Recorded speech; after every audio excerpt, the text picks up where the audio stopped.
Il est 8h34, Laurent Nunez est avec nous, bonjour. Bonjour. Vous êtes secrétaire d'État auprès du ministre de l'Intérieur.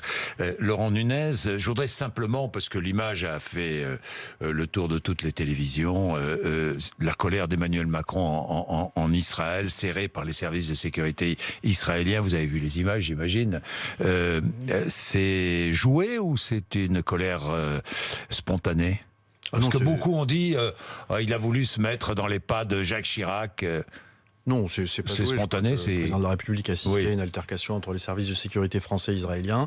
Il a rappelé les règles. Voilà, donc il faut pas accorder plus d'importance à cela, mais c'était absolument pas joué. Il a rappelé aux services israéliens qu'il y avait aussi des services de sécurité français. Voilà, il faut travailler en bonne entente. Voilà.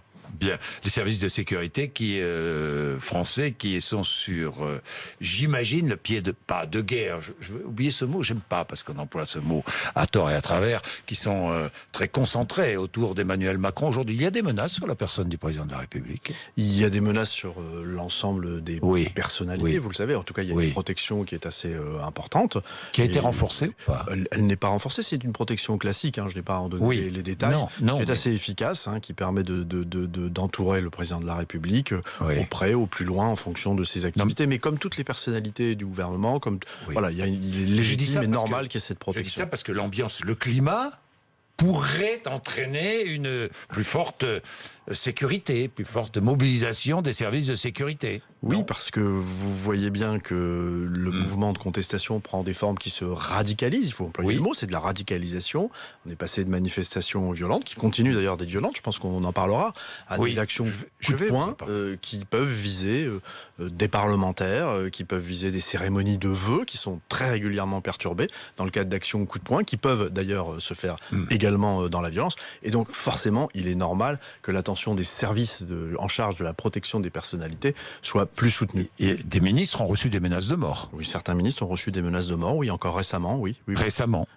Oui, et bien évidemment, quand il y a des menaces qui sont reçues, elles sont analysées, et surtout, il y a des investigations qui sont menées au plan judiciaire pour essayer de trouver le plus vite possible les auteurs. Précisément sur ces menaces de mort, reçues notamment par Bruno Le Maire, est-ce que l'enquête avance ? L'enquête est en cours, je ne peux pas vous... Oui, mais l'enquête est en cours. Va découvrir Sachez que souvent, donc nous sommes sur Paris, donc ce sont les ministères parisiens, c'est la direction régionale de la police judiciaire de la préfecture de police de Paris qui est tout à fait performante et qui prend à cœur de conduire à bien ces enquêtes. Bien, la réforme des retraites, est-ce que les coupures de courant revendiquées par la CGT sont des actes de délinquance à vos yeux ? Mais ce sont des actes qui sont illégaux en tout état de cause. Ça, c'est ce qu'il faut. C'est de la délinquance ou pas ? Donc, vous emploieriez ce mot ? Je n'emploierais. Écoutez, ce sont des actes illégaux.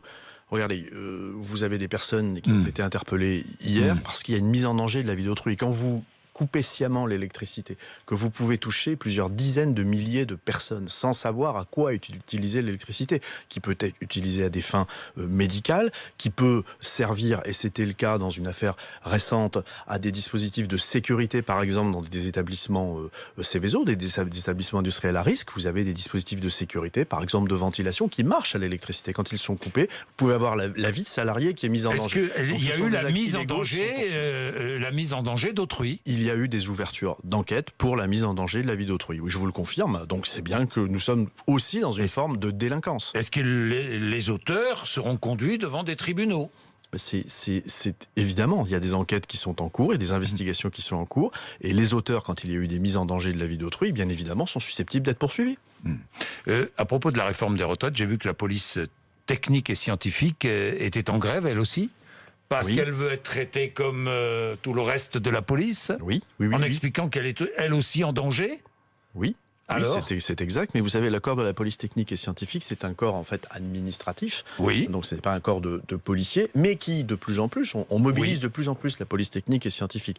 La police a des résultats remarquables en matière d'élucidation. Vous savez, ce sont les experts, pour faire référence à certaines séries télévisées, qui vont relever les traces et indices, et on les mobilise de plus en plus. On veut qu'ils se déplacent, par exemple, sur certains types d'infractions, dans 100% des cas. C'est le cas des cambriolages. On essaie d'avoir le maximum de relevés. Donc ils vont sur le terrain, ils sont sur le terrain, et ils peuvent parfois être assimilés à des policiers. Donc nous sommes en train de discuter avec eux pour essayer de déterminer la caractéristique de leur mission, savoir s'il y a une dangerosité ou pas. Donc les discussions se poursuivent et nous sommes en relation avec eux, avec Christophe Castaner. Laurent Nunez, est-ce que les policiers sont violents? Les policiers ne sont pas violents. En fait, la violence de l'État, c'est une violence qui est légitime, c'est-à-dire qu'elle est très encadrée. Les policiers ne peuvent avoir recours à la violence que lorsqu'il y a une agression, lorsqu'ils sont eux-mêmes menacés pour mettre fin à des exactions. Et donc, elle est extrêmement encadrée. L'usage de la violence par la police, elle est extrêmement encadrée. C'est ce qu'on appelle la violence légale. Encadrée, ça veut dire quoi? Ça veut dire qu'il faut la réponse soit toujours proportionnée, qu'elle soit juste et nécessaire, et surtout quand il y a des fautes, comme cela peut arriver, il y a bien évidemment le plus souvent saisine de l'autorité judiciaire, où il peut y avoir des sanctions administratives, c'est-à-dire des enquêtes qui sont diligentées. Mais les policiers ne sont pas violents. Il faut réfuter ce terme de violence policière qui laisse à penser qu'il y a un système organisé qui voudrait que la police soit répressive pour faire taire une contestation. C'est pas le cas. La police, elle est là pour encadrer une contestation et faire qu'elle se passe bien. Il y a des doctrines du maintien de l'ordre. Il y a des bien d'accord, Laurent Nunez. Évidemment. Je vais y revenir. Mais lorsque vous voyez ce qui est dit sur les réseaux sociaux, par exemple, ou ailleurs, ces débats qui sont ouverts sur l'attitude de la police en France, que dites-vous? Vous pensez que les policiers trinquent pour le gouvernement? Vous pensez que les policiers trinquent à cause de l'impopularité d'Emmanuel Macron? Franchement. Non, attendez, la police intervient. Il faut rappeler le contexte. Oui. Vous avez des manifestations. Les manifestations qui, pendant plus d'un an, ont été extrêmement violentes. Vous avez des individus ultras qui les infiltrent et qui en profitent pour s'en prendre aux forces de l'ordre, s'en prendre au commerce, commettre des exactions, commettre des violences, commettre des dégradations. Ça ne s'est pas arrêté avec le mouvement sur la retraite. Il faut arrêter de se voiler la face. Ça ne s'est pas arrêté. On continue à avoir des ultras qui incorporent les cortèges et commettent des violences. Qui sont toujours là, ces ultras. Et la police, comme la gendarmerie, intervient uniquement dans ce cas-là. Elle intervient uniquement dans ce cas-là pour mettre un terme aux exactions. Et ça, il faut le rappeler. Il faut quand même arrêter. Certains essaient de faire croire que les violences policières sont dirigées contre ce qu'ils appellent, les violences policières, ce que nous nions totalement, seraient dirigées pour réprimer un mouvement contestataire. Ça n'est pas le cas. Quand les manifestations sont organisées, quand elles se déroulent sans violence, elles se passent bien, il n'y a pas d'incident. Il y a les interventions de la police, quand il y a des exactions qui sont commises, c'est le rôle de la police et de la gendarmerie, qui sont deux institutions républicaines. Il faut le rappeler avec force, et je le fais ce matin. Mais les policiers sont aux ordre. Est-ce qu'ils trinquent pour l'impopularité d'Emmanuel Macron? Non, ils ne trinquent pas pour l'impopularité. D'abord, l'impopularité d'Emmanuel Macron, c'est vous qui le dites. C'est vous qui le dites, Jean-Jacques. Dans tous les cas, une forme d'impopularité, qui s'exprime. Les policiers ne trinquent pas. Les policiers, ils sont là pour rétablir l'ordre public républicain. C'est ce qu'ils font maintenant depuis 1 an et demi avec beaucoup de courage, beaucoup d'engagement, et ils ont le soutien de la majorité de la population dans cette action qui est déterminante pour faire en sorte que nos institutions républicaines fonctionnent correctement. Bien, on va parler de la doctrine, mais auparavant 2 cas. Le cas de Clément. On va employer son prénom, interpellé samedi à Paris en marge d'une manifestation de Gilets jaunes. Il est au sol, un policier le frappe. Alors, on a vu un extrait d'une vidéo. Est-ce que ce policier a été identifié? Et évidemment, une enquête est ouverte, on est d'accord. Pourquoi le frappe-t-il d'ailleurs? Il faut être prudent. Il y a une enquête qui est ouverte, une enquête judiciaire qui est ouverte pour violence par personne dépositaire de l'autorité publique, violence volontaire. Donc l'enquête est ouverte. L'inspection générale de la police nationale est saisie. Elle investigue. Donc voilà. Il y a, vous le savez, il y a 2 théories. La presse en est faite l'écho. Moi, j'ai pas de raison de penser que ce que dit le fonctionnaire de police est inexact. Ce qui est sûr, c'est qu'il y a des investigations en cours et toute la lumière sera évidemment faite. Ce jeune homme a insulté le policier, lui a craché dessus. C'est ce qui est dit. Effectivement, il a tenté de se rebeller. Voilà, c'est ce qui est dit. Encore une fois, il y a des investigations en cours et on saura si l'usage qui a été pratiqué de la violence était proportionné ou pas. On le saura. Est-il vrai d'ailleurs que ce policier était placé sous trithérapie? Écoutez, évidemment, vous savez, quand il y a des interventions de police... Un crachat, on n'attrape pas le sida. Enfin bon. Voilà, c'est l'usage, c'est un protocole, voilà. Ce que je voulais vous dire quand même... Oui, allez-y. Ayez quand même en tête que la police nationale, c'est 7% de la fonction publique, c'est 55% des sanctions disciplinaires qui sont appliquées. Voilà, il faut bien avoir ça en tête. Donc la police et les gendarmes également, la police est punie, ce sont des corps qui sont extrêmement contrôlés. Et bien sûr, des fonctionnaires de police ou des militaires de gendarmerie sont effectivement punis. Il faut arrêter de dire qu'il y a un déni, c'est totalement faux. L'affaire Cédric Chouviat, Parlons-en aussi, mort après une interpellation à Paris, dans le 7e arrondissement de Paris. Enquête ouverte, là encore, pour homicide involontaire. Pourquoi est-ce que les 4 policiers impliqués ne sont pas suspendus ? Pour une raison qui est très simple. Simple. Vous venez de le dire, une enquête, une information, même judiciaire, qui a été ouverte pour homicide involontaire. Donc la justice est saisie, la justice fait son travail. L'enquête ici, l'ouverture d'une enquête administrative et donc d'éventuelles sanctions administratives portera exactement sur le même fait que ce pourquoi la justice est saisie. Donc généralement, on laisse la justice se dérouler, effectuer ses investigations qui sont plus poussées que ce qu'on pourrait avoir dans une enquête administrative. Maintenant, et Christophe Castaner, je crois, l'a dit à la famille qu'il a reçue. Oui. Évidemment, il y a des règles de procédure qui permettent à l'autorité judiciaire d'être déliée du secret de l'instruction dans ce genre de cas. Et si une faute apparaissait, elle peut le communiquer à l'autorité administrative qui peut prendre une sanction administrative. Mais nous n'en sommes pas là. Il y a une enquête judiciaire qui est ouverte, les investigations se poursuivent. Et s'il apparaissait qu'il y a une faute de l'un des 4 fonctionnaires qui sont mis en cause dans cette affaire, il pourrait y avoir des sanctions administratives, mais nous n'en sommes pas là. Il faut laisser la justice faire son travail dans cette affaire. 2 stagiaires parmi les 4 policiers. On est Laurent Nunez. La technique du plaquage ventral. Enfin, stagiaire, il faut que vos auditeurs comprennent. Un stagiaire, c'est un gardien de la paix qui a été formé, qui sort de l'école, et qui pendant un an n'est pas... Alors justement, est-ce que les gardiens de la paix, des policiers, justement, ils sont formés, sont des vrais policiers. Il faut faire attention aux mots qu'on emploie. Stagiaire, non mais pardon, il faut être précis. Alors, stagiaire, un stagiaire, c'est quelqu'un qui a passé le concours de gardien de la paix, qui a été formé en formation initiale, qui a appris tous les gestes d'interpellation, qui a appris à se servir d'une arme, qui a formé pour le plaquage ventral, qui a appris toute la réglementation et qui pendant un an, donc ensuite il y a une titularisation, c'est ce qui vaut pour toute la fonction publique de l'État, territoriale et hospitalière. Donc voilà, il faut les mots ont un sens quand même. Il faut un moment, je crois qu'il faut quand même jeunes policiers, jeunes policiers, mais qui sont formés, qui sont expérimentés. La technique d'interpellation, la technique d'interpellation qui est interdite en Suisse et en Belgique. Je vais vous dire ce qu'on fait en France. Je vais vous dire ce qu'on fait en France. Allez-y. Qu'est-ce que vous en pensez ? D'abord, un individu, les interpellations, elles se passent normalement dans des conditions de sécurité absolue. Bon. Quand vous avez un individu qui se rebelle, qui vient de commettre un outrage, qui ne se laisse pas interpeller, il y a effectivement des techniques qui sont enseignées en école de police, comme en école de gendarmerie, qui consistent à emmener au sol cet individu pour pouvoir le menotter. Et il y a un certain nombre de règles qui sont prévues, très claires, qui indiquent qu'il faut éviter d'avoir des points de compression, c'est-à-dire de peser sur cette personne. Il faut le faire le moins longtemps possible. Et il y a des règles qui régissent le transport de l'individu une fois qu'il est interpellé. Suite à un certain nombre de décès qu'il y a pu avoir par le passé, on interdit, par exemple, le transport d'individus en position ventrale. Voilà. Et quand l'interpellation s'est déroulée de manière un peu musclée, il doit automatiquement y avoir un examen médical. Et tout ça, c'est appris, évidemment, en école de police. Et ces techniques, elles sont appliquées tous les jours quand vous avez des individus qui ne se laissent pas interpeller. Pourquoi est-ce que c'est interdit ? Pourquoi est-ce qu'il y a une réflexion autour de cette technique? J'allais y venir, Jean-Jacques Bourla. J'allais y venir. Le ministre de l'Intérieur, quand il a reçu la famille de Cédric Chauviat, pour lequel, évidemment, j'ai une pensée. On ne doit pas mourir dans le cadre d'une interpellation, évidemment. Mais le ministre de l'Intérieur a demandé que l'on passe en revue l'ensemble de ces techniques, et c'est ce qui va être fait.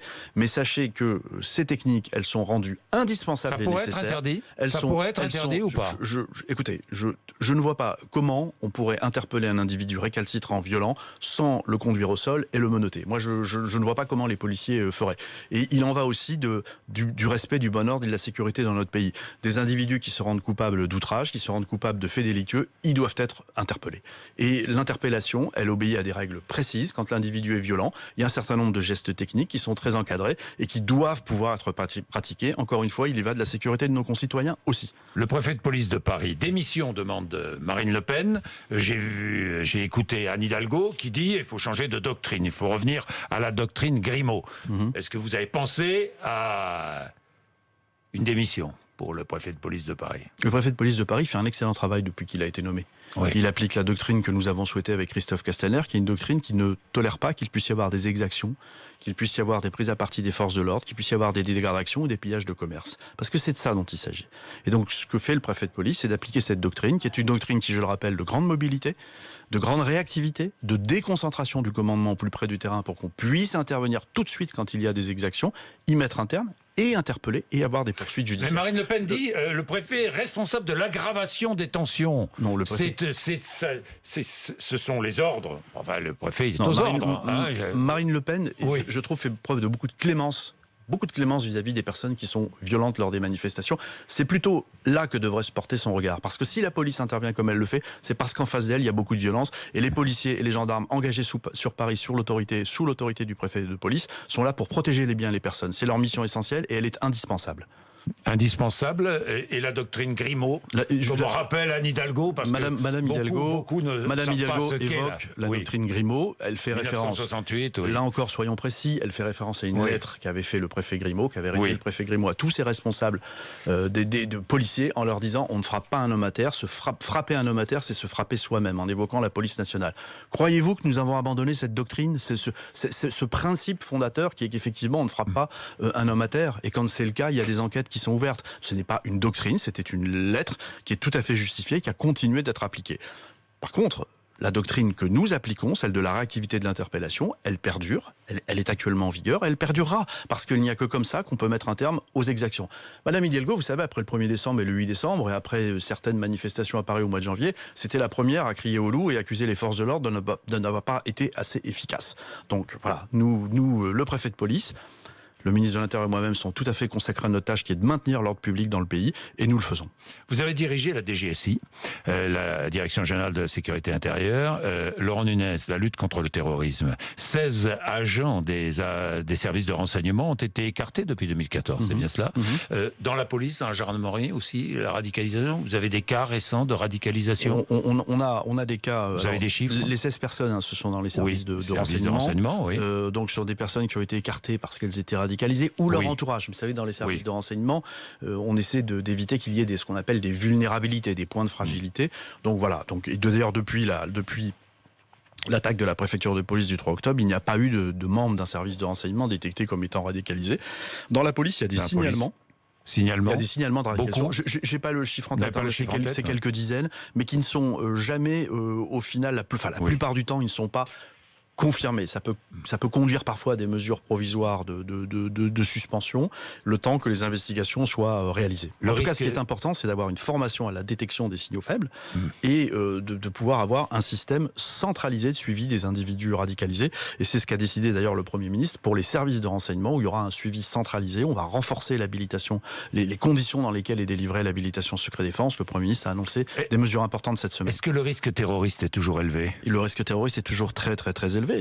Très élevé. Il est très élevé. On l'a vu avec l'attaque de la préfecture de police, avec l'attaque de Villejuif, où nous avons des personnes qui sont, comme on dit, auto-inspirées par la propagande de Daesh et qui vont passer à l'action avec des moyens certes rudimentaires, un couteau, ça peut être une voiture bélier, mais qui font des victimes, malheureusement, qui font des victimes. Est-ce que vous n'êtes pas exaspéré en voyant que beaucoup de ces éléments sont déclarés très vite, de ces terroristes sont déclarés trop vite irresponsables?